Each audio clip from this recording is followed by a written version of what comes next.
Ümumiyyətlə, insan orqanizmində əsas rol oynayan fəqərə ana liniyanı əvəz edir. Ana liniya nə deməkdir? Yəni, bütün sinir sistemləri onurğanın içərisindən keçir. Bütün sinir sistemlərinin paylama nöqtəsi onurğadır. Onurğada, misal üçün, boyun fəqərələri C fəqərəsi 7 fəqərədən ibarətdir. T fəqərə, döş fəqərəsi gedir 12 fəqərədən ibarətdir. Bel fəqərəsi, el fəqərəsi isə 5 fəqərədən ibarətdir.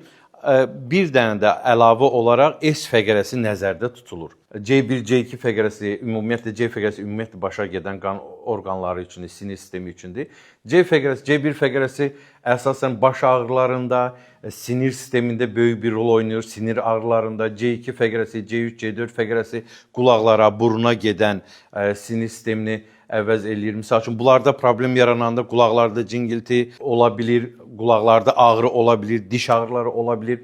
C5, C6 fəqərəsi əsasən xroniki xəstəlik, xroniki baş ağrıları, miqren xəstəliklərinə böyük bir rol oynaya bilir.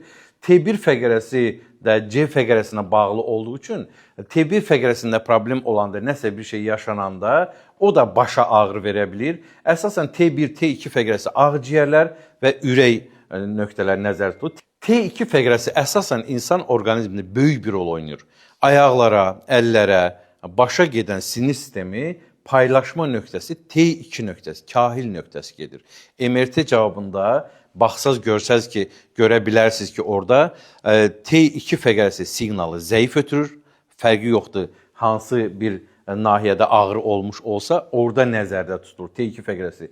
T3, T4 fəqərəsi, T5, T6 fəqərəsi, əsasən T6 fəqərəsində mədədə problem olanda, T7 fəqərəsində mədədə problem, mədədə ağrı, yara kimi, yəni yazva olanda əsasən nəzərdə tutulur. T9, T10 fəqərəsi, T9, T10 fəqərəsi T1 fəqərəsi ilə eyni ilə təxminən allergik xəstələrdə nəzərdə tutulur. T1, T12, T11 fəqərələrində isə əsasən aşağı nahiyəyə vura bilir ağrılar. O L1 fəqərələrinə də təsir eləyə bilir, L fəqərələrinə təsir eləyə bilir.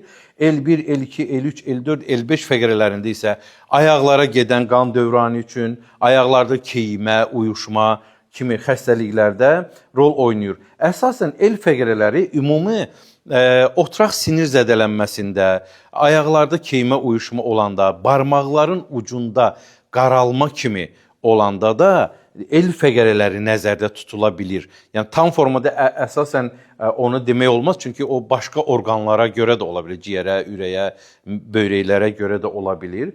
S fəqərələr əsasən nəzərdə tutulur, kişilərdə prostat, qadınlarda qadın probleminə təsir eləyə bilir. Ümumiyyətlə, əsasən fəqərələrin müalicəsi əsasən manual terapiya ilə, idmanlarla, gimnastik hərəkətlərlə müalicə eləmək olur. Kim bu kimi, mənim saydığım bu kimi xəstəliklərini əziyyət çəkirsə, bizə müraciət eləyə bilər. Manual terapiya ilə, hicama ilə, zəli ilə, fitoterapiya ilə, masajla onları bərpa eləmək olur. İynə dərmana çox da pul vermək doğru deyil əslində. Həm daxildən, həm xaricdən fitoterapiya ilə və saydığım üsullarla müalicə eləmək olur. Bu kimi xəstəliklərdən əziyyət çəkirsinizsə, bizə Hicama Sağlıqlı Yaşam Mərkəzinə müraciət edə bilər.